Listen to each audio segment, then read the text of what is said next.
Welcome to Edmunds U-Drags. Today we have a high horsepower family feud on our hands. What happens when you pit brother against brother from the Munich mother? Let's find out. That's right, we've got the BMW M3 Competition Anniversary Edition. It's a mean looking car with a wild side. And this is the BMW M8 Competition, which leans toward luxury, but has some serious power to back it up. Let's get it. Now what is U-Drags? I'm so glad you asked. It's a race to there and back.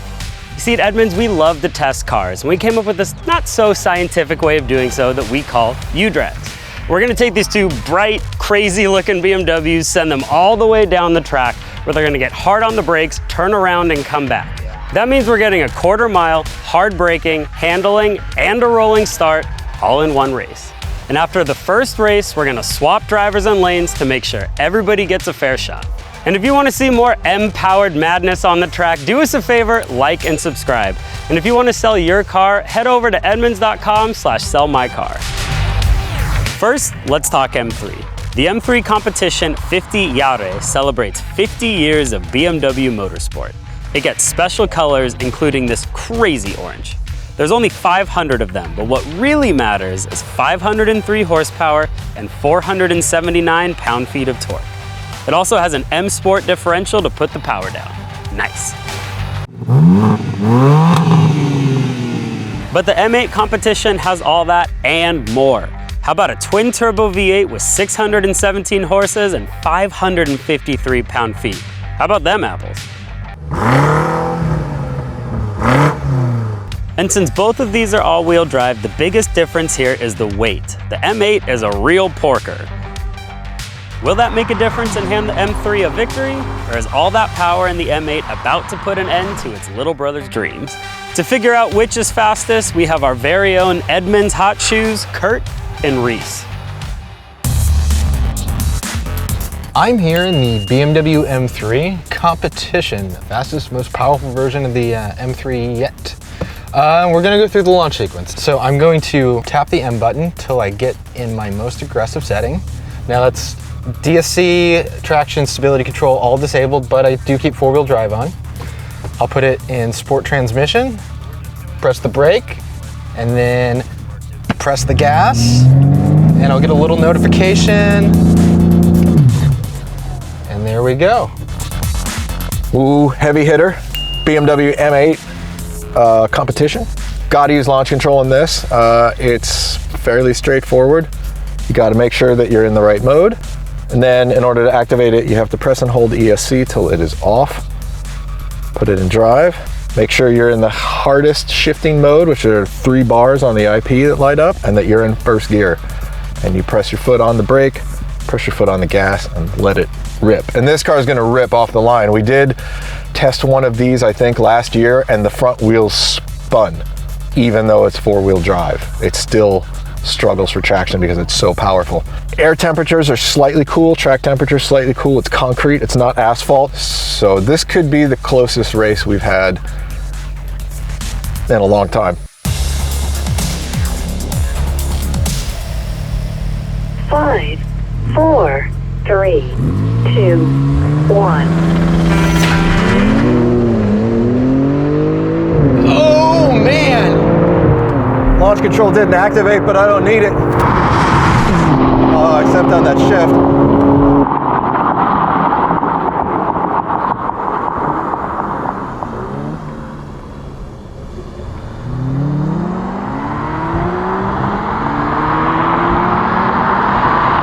Wow, that car is fast.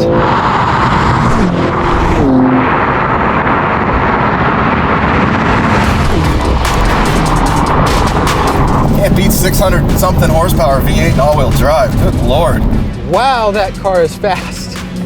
That was fast, and I didn't even get launch control to activate. Well, either way, you got a damn good start. It's hard to believe that launch control would really help that much just because it's got all-wheel drive and so much traction, but this car is so fast. I think I was able to brake a little later than you, but you've just got so much power that I just, even at the top where this thing pulls, I can't reel you back in. I was kind of worried that I'd come out of the hairpin and look over and see you equal or slightly ahead, but it didn't matter because this thing would have pulled away anyway. And that car is not slow by any means. You want to swap cars now? Absolutely.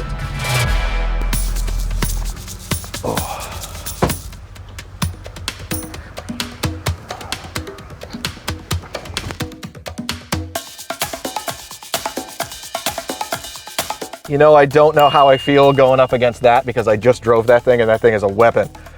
This car is still really fast, but all I can hope is that I can get a really good exit out of that turn to try and keep it close, but I don't think this is gonna win. I mean, it's kind of the way it should work in the hierarchy of these cars. The M8 should be faster than the M3, but the M3 is already so fast.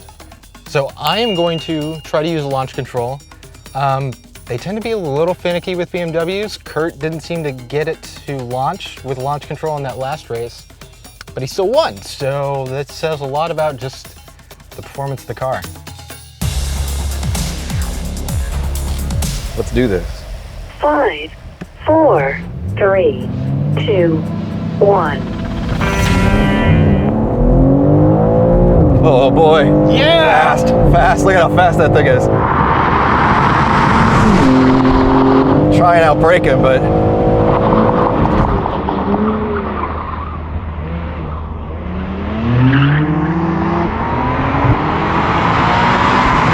come on.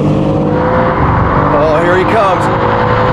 Bye! He's mobbing. Look at that thing go.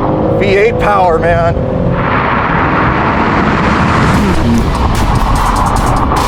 That's just got some easy thrust out of it, right? That's a word for it. When the power picks up on this V8, you just can't keep up.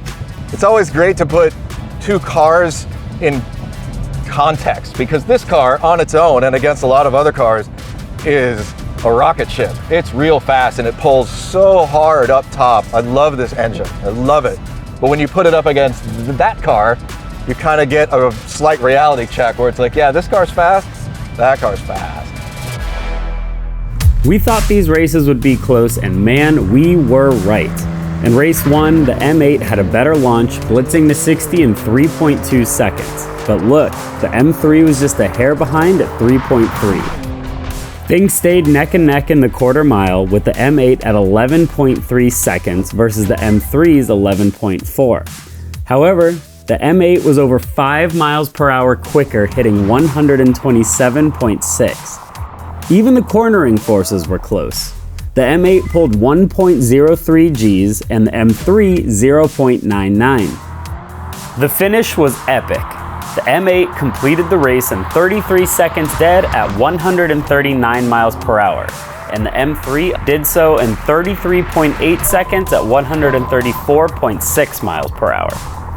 With the cars and the track properly warmed up, race 2 made things even quicker. The M8 ripped to 60 in 3 seconds flat, while the M3 duplicated its 3.3 second run. Both quarter mile times improved as well, with the M8 hitting 11.1 seconds and the M3 11.3 seconds. Both cars also cornered harder, with Big Red pulling 1.11 Gs and the Great Pumpkin right behind it at 1.02 G.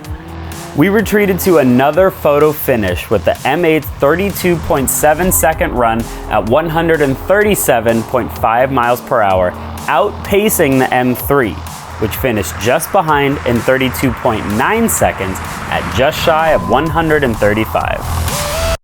And now let's see our updated U-Drags leaderboard. Remember, our races from last year are not on here because we had to lengthen the course due to the number of powerful EVs, and they're not always powerful brakes. Each car's quickest run goes on the leaderboard regardless of race pairing, which is probably a good time to let you know that we're not done with the M8 just yet. Now let's see the in-car camera and the data. Oh man!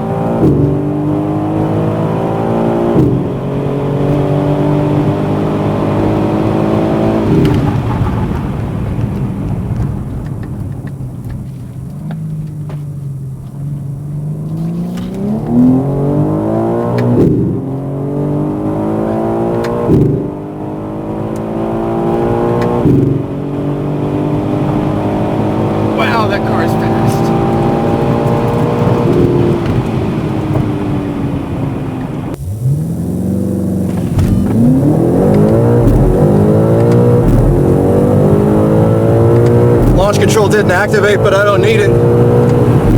Oh, I stepped on that shift.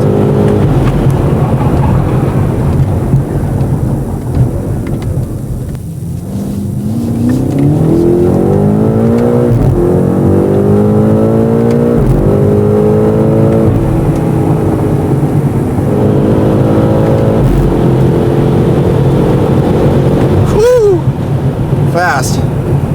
Somewhere in Germany, there's a group of BMW executives just all went, at the same time. Right? But that was way closer than I thought it was going to be. Yeah, me too. Honestly, I did not know how this one was gonna go. Both of the cars perform pretty similar to our test track, so kind of interesting to see how it all perform out. Yeah, I mean, this is about 100 horsepower shy, but it weighs less. It has a sportier tune to the all-wheel drive system. It feels a little sharper, but you can't beat a 600 plus horsepower twin turbo V8. No. In that second race though, did you slip this thing into drift mode for a second? Because we saw you coming out of that corner with a little bit of opposite lock. I'm glad because I always want to look good when I drive. Is that just style points? It's all style points. It probably, I mean, it didn't seem like a whole lot because the car's so composed, but the all-wheel drive system is tuned really well in this car. So it allows you to get that slip angle without being completely out of control.